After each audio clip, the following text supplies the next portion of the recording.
Las 48 leyes del poder de Robert Greene. Ley número 4. Diga siempre menos de lo necesario. Criterio. Cuando intente impresionar a la gente con palabras, tenga en cuenta que cuanto más diga, tanto más vulnerable será y tanto menor control de la situación tendrá. Incluso cuando lo que diga sea solo una banalidad, parecerá una idea original si la plantea en forma vaga, abierta y enigmática. Las personas poderosas impresionan e intimidan por su parquedad. Cuanto más hable, mayor será el riesgo de decir alguna tontería. Transgresión de la ley. Un gran héroe militar de la antigua Roma llamado Cayo Coriolano, durante la primera mitad del siglo V a.C., ganó numerosas batallas que salvaron una y otra vez a la ciudad del desastre. Dado que pasaba la mayor parte del tiempo en los campos de batalla, pocos eran los romanos que lo conocían personalmente, lo que lo convirtió en una especie de figura legendaria. En el año 454 a.C., Coriolano decidió que había llegado el momento de explotar su fama y entrar en la política. Se postuló para el alto cargo de cónsul. La tradición imponía que los candidatos a tan encumbrada posición pronunciaran un discurso público al iniciar su campaña electoral. Cuando Coriolano se presentó ante el pueblo, comenzó por mostrar las docenas de cicatrices provocadas por las heridas sufridas a lo largo de 7 años de luchar por Roma. Muy pocos de los presentes prestaron atención al extenso discurso que a continuación pronunció Coriolano. Aquellas cicatrices, prueba tangible de su valor y su patriotismo, conmovieron al pueblo hasta las lágrimas. El triunfo electoral parecía asegurado. Sin embargo, llegado el día de la elección, Coriolano ingresó en el foro escoltado por todo el Senado y por los patricios que conformaban la aristocracia de la ciudad. El común de la gente se sintió confundida ante semejante alarde de confianza en un resultado electoral favorable. De inmediato, Coriolano pronunció su segundo discurso, dirigiéndose en particular a los ciudadanos acaudalados que lo habían acompañado al foro. Su tono fue arrogante e insolente. Afirmó estar seguro de obtener la mayoría de los votos. Se jactó de sus hazañas en el campo de batalla. Hizo algunas bromas irónicas que solo eran comprendidas y compartidas por los patricios. Acusó con agresividad a sus contrincantes e hizo especulaciones sobre las riquezas que procuraría para Roma. Esta vez el pueblo lo escuchó. No se había percatado de que su legendario militar era también un engreído fanfarrón. Las noticias acerca del segundo discurso de Coriolano se difundieron con rapidez por toda Roma, y el pueblo se congregó en masa para asegurarse de que no fuese electo. Derrotado, Coriolano volvió al campo de batalla amargado y jurando vengarse del pueblo que había votado en su contra. Algunas semanas más tarde, llegó a Roma un importante cargamento de granos. El Senado estaba preparado para distribuir el alimento gratuitamente entre el pueblo, pero cuando se disponían a someter esa decisión a votación, apareció Coriolano en escena y subió al estrado del Senado. En su discurso afirmó que una distribución masiva de ese tipo tendría un efecto negativo en la ciudad. Varios senadores se plegaron a su posición y el voto sobre la distribución gratuita fracasó. Coriolano no se detuvo allí. Acto seguido, condenó el concepto básico de la democracia y propuso deshacerse de los representantes de la clase plebeya, los tribunos, y entregar el gobierno de la ciudad exclusivamente a los patricios. Cuando se corrió la noticia sobre el último discurso de Coriolano, la ira de la plebe no conoció límites. Los tribunos fueron enviados al Senado para exigir que Coriolano compareciera ante ellos. Coriolano se negó. En toda la ciudad se realizaron manifestaciones y se produjeron tumultos. El Senado, temeroso de la ira de la plebe, al fin votó a favor de la distribución gratuita de los granos. Los tribunos quedaron satisfechos, pero el pueblo exigía una disculpa pública de Coriolano. Si se mostraba arrepentido de su actitud y accedía a callar de ahí en adelante sus opiniones, se le permitiría regresar al campo de batalla. Este apareció una última vez ante el pueblo, que se dispuso a escucharlo en respetuoso silencio. Comenzó a hablar en tono quedo y medido, pero a medida que avanzaba en su discurso, se volvía cada vez más agresivo y hasta profería insultos. Su tono era arrogante, su expresión despectiva. Cuanto más hablaba, más se iba enfureciendo la plebe. Por último, lo silenciaron a gritos. Después de una consulta interna, los tribunos condenaron a muerte a Coriolano y ordenaron a los magistrados que el militar fuese llevado de inmediato a lo alto de la roca Terpeya y arrojado al abismo. La plebe entusiasmada apoyó la decisión. Sin embargo, los patricios lograron intervenir y la sentencia fue conmutada por la condena de destierro de por vida. Cuando el pueblo se enteró de que el gran héroe militar de Roma nunca más regresaría a la ciudad, salió a celebrar a las calles. Nunca antes se había visto semejante celebración, ni siquiera ante la derrota de un enemigo extranjero. Anécdota. Cuando en 1944 las cosas le fueron mal al guionista cinematográfico Michael Arlen, se fue a Nueva York para ahogar sus penas y visitó el famoso restaurante 21. En el vestíbulo se encontró con Sam Goldwyn, quien le dio el consejo poco práctico de comprar caballos de carrera. En el bar, Arlen se encontró con Louis B. Mayer, un viejo conocido, quien le preguntó cuáles eran sus planes para el futuro. Contestó, recién estuve hablando con Sam Goldwyn, comenzó Arlen.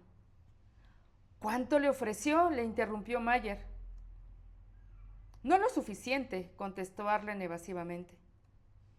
¿Aceptaría 15,000 por un contrato por 30 semanas?, preguntó Mayer. Esta vez, Arlen no titubeó y respondió simplemente, sí. Otra anécdota muy conocida sobre Kissinger se relaciona con un informe en el que Winston Lord había trabajado durante días. Le entregó el trabajo a Kissinger y éste se lo devolvió con una nota que decía: ¿esto es lo mejor que puede hacer? Lord reescribió y pulió el informe y se lo volvió a dar a Kissinger. Y de nuevo le fue devuelto con la misma pregunta tajante. Después de volver a elaborarlo una vez más y de recibir una vez más la misma pregunta por parte de Kissinger, Lord contestó en el mismo tono: ¡maldita sea! Sí, es lo mejor que puedo hacer. A lo cual Kissinger replicó: bien, si es así, ahora sí lo voy a leer. Interpretación. Antes de su ingreso en la política, el nombre de Coriolano despertaba admiración y respeto. Sus triunfos en el campo de batalla lo mostraban como a un hombre de gran valor y coraje. Dado que los ciudadanos sabían muy poco de él, se empezaron a tejer todo tipo de leyendas en torno de su nombre. Sin embargo, en el momento en que se presentó ante los ciudadanos de Roma y dijo lo que en realidad sentía y pensaba, todo el misterio y toda la grandeza se esfumaron. Fanfarroneaba y profería amenazas como un soldado cualquiera. Insultaba y difamaba a sus contrincantes, como si se sintiera amenazado e inseguro. De pronto ya no era en absoluto lo que la gente había imaginado. La discrepancia entre la leyenda y la realidad resultó una enorme desilusión para quienes querían creer en su héroe. Cuanto más hablaba Coriolano, tanto menos poderoso se lo veía. Una persona incapaz de controlar sus palabras es también una persona incapaz de controlarse a sí misma. Por lo tanto, es indigna de respeto. Si Coriolano hubiese hablado menos la plebe nunca habría tenido motivos para sentirse ofendida por él y nunca hubiese conocido sus verdaderos sentimientos. Coriolano habría conservado su poderosa aura. Sin duda, lo habrían elegido cónsul y entonces sí, habría podido consumar sus objetivos antidemocráticos. Pero la lengua humana es una bestia que muy pocos saben dominar. Forcejea constantemente por escapar de su jaula y, si no se la adiestra de la manera adecuada, se vuelve contra uno y le causa problemas. Aquellos que despilfarran el tesoro de sus palabras no pueden acumular poder. Leonardo da Vinci escribió: las ostras se abren por completo cuando hay luna llena, y cuando los cangrejos ven una ostra abierta, tiran dentro de ella una piedrita o un trozo de alga a fin de que la ostra no pueda volver a cerrarse y el cangrejo pueda devorarla. Este es también el destino de quien abre demasiado la boca, con lo cual se pone a merced del que lo escucha. Observancia de la ley.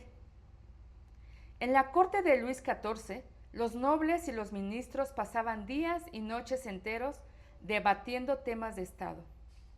Consultaban, discutían, hacían y rompían todo tipo de alianzas y volvían a discutir hasta que al fin llegaba el momento crucial. Dos de ellos eran elegidos para presentar al rey las dos posturas opuestas, para que luego el soberano optara por una. Una vez elegidas, estas personas se planteaba otro tipo de discusión. ¿Cómo se realizaría la presentación del tema? ¿Qué argumentos resultarían atractivos al rey y cuáles le inspirarían rechazo? ¿A qué hora del día y en qué lugar del palacio sería más conveniente que los representantes lo abordaran? ¿Cuáles serían las expresiones faciales más convincentes? Por fin, una vez acordados todos estos detalles, llegaba el momento crucial. Los dos hombres abordaban a Luis XIV, siempre de forma delicada y comedida, y cuando éste les prestaba atención, presentaban el tema en cuestión explayándose sobre las distintas opciones. Luis XIV solía escuchar en silencio, con expresión enigmática. Cuando ya finalizada la exposición, los emisarios le preguntaban cuál era su opinión. El rey los miraba y les decía: «Ya veré», y se retiraba. Los ministros y cortesanos no volvían a oírle una palabra más sobre el tema. Simplemente veían el resultado semanas después, cuando el soberano tomaba una decisión y actuaba en consecuencia. Jamás se molestaba en volver a consultarlo sobre el asunto. Interpretación. Luis XIV era un hombre de muy pocas palabras. Su frase más famosa: «El Estado soy yo». No podría ser más concisa y sin embargo más elocuente. Su famoso «ya veré» era solo una de varias frases muy breves que aplicaba a todo tipo de preguntas y pedidos. Luis XIV no siempre había sido así. De joven era conocido por su locuacidad y se deleitaba con su propia elocuencia. La actitud taciturna de su madurez era algo impuesto, una máscara que usaba para desconcertar a quienes lo rodeaban. Nadie sabía con exactitud cuál era su posición ni podía predecir sus reacciones. Nadie podía intentar engañarlo diciéndole lo que creía que él quería oír, ya que nadie sabía qué era lo que deseaba oír. Al hablar y hablar ante el silencioso Luis XIV, los cortesanos revelaban más y más sobre sí mismos, información que luego el rey utilizaría contra ellos de manera muy eficaz. A la larga, el silencio de Luis XIV aterrorizaba y sojuzgaba a quienes lo rodeaban. Ese era uno de los pilares de su poder. Como escribió Saint-Simon, nadie sabía tan bien como él cómo vender sus palabras, su sonrisa e incluso sus miradas. En él todo era valioso, porque creaba diferencias, y su majestuosidad era realzada por su parquedad. Frase por el cardenal de Retz: Para un ministro es más perjudicial decir tonterías que cometerlas. Claves para alcanzar el poder. En muchos aspectos, el poder es un juego de apariencias, y cuando usted dice menos de lo necesario, parecerá inevitablemente más grande y poderoso de lo que en realidad es. Su silencio hará sentir incómodos a los demás. El ser humano es una máquina que de continuo interpreta y explica. Necesita saber qué es lo que usted está pensando. Si usted controla con cuidado lo que revela, los otros no pueden adivinar sus intenciones ni el significado real de sus manifestaciones. Sus respuestas breves y sus silencios pondrán a los demás a la defensiva y nerviosos. Tratarán de llenar el silencio con todo tipo de comentarios que revelarán información valiosa sobre sí mismos y sus debilidades. Saldrá de una reunión con usted sintiendo que algo les ha sido robado y se irán ponderando cada palabra que usted haya dicho. Esta atención especial a sus breves comentarios no hará más que incrementar su poder. Decir menos de lo necesario no es algo reservado a reyes y estadistas. En la mayor parte de los aspectos de nuestra vida, cuanto menos diga, tanto más profundo y misterioso parecerá. De joven, el artista Andy Warhol comprendió que en general resulta imposible lograr que la gente haga lo que uno quiere con solo hablarle. Se vuelven contra uno y hacen exactamente lo contrario, o desobedecen las indicaciones por el simple gusto de desobedecer. En cierta oportunidad, Warhol le dijo a un amigo: aprendí que uno tiene más poder cuando se calla la boca. Más adelante, Warhol utilizó esta estrategia con gran éxito. Sus entrevistas eran verdaderos ejercicios de discurso oracular. Solía decir algo vago y ambiguo, y el entrevistador se rompía la cabeza tratando de descubrir el significado de sus palabras. Imaginando que había algún profundo significado oculto tras sus frases carentes de significado, Warhol raras veces hablaba de su trabajo, sino que dejaba que los demás lo interpretaran. Decía haber aprendido esa técnica del maestro del enigma Marcel Duchamp, otro artista del siglo XX que se dio cuenta bien pronto de que cuanto menos decía de su obra, más la gente hablaba de ella. Y cuanto más hablaba la gente de su obra, tanto más valiosa se tornaba ésta. Al decir menos de lo necesario, se genera la apariencia de significado y poder. Además, cuanto menos diga, menos riesgo correrá de decir algo tonto, hasta peligroso. En 1825, un nuevo zar, Nicolás I, subió al trono de Rusia. De inmediato, estalló una rebelión liderada por los liberales, que exigían la modernización del país, es decir, que sus industrias y sus estructuras civiles se pusieran a la altura del resto de Europa. Nicolás I aplastó brutalmente aquella rebelión, la insurrección decembrista, y condenó a muerte a uno de sus líderes, Kondraty Ryleyev. El día de la ejecución, Ryleyev subió a la horca y le pusieron la soga al cuello. Cuando se abrió la trampa, la cuerda se cortó y el hombre cayó al suelo. En aquella época, hechos como este eran considerados como señales de la providencia o de la voluntad divina, y el hombre que se salvaba de esta forma de una ejecución solía ser indultado. Cuando Ryleyev se puso de pie, sucio y mayugado, pero convencido de haber salvado la vida, le gritó a la muchedumbre: ¿ven? En Rusia no hacen nada bien. Ni siquiera son capaces de fabricar una buena soga. De inmediato un mensajero se dirigió hacia el Palacio de Invierno con las noticias de la fallida ejecución. Furioso por el frustrante desenlace, Nicolás I se dispuso, sin embargo, a firmar el perdón. De pronto preguntó: ¿Ryleyev dijo algo después de este milagro? Señor, le contestó el mensajero, dijo que en Rusia ni siquiera sabemos fabricar una soga. En este caso, replicó el zar, vamos a demostrarle lo contrario. Tras estas palabras, rompió el papel. Al día siguiente, Rillier fue llevado de nuevo a la horca. Esta vez, la cuerda no se cortó. Aprenda la lección. Una vez que las palabras han salido de su boca, no es posible retirarlas. Manténgalas bajo control. Tenga especial cuidado con el sarcasmo. La satisfacción momentánea que obtenga con sus cáusticas palabras siempre será menor que el precio que deberá pagar por ellas. Imagen.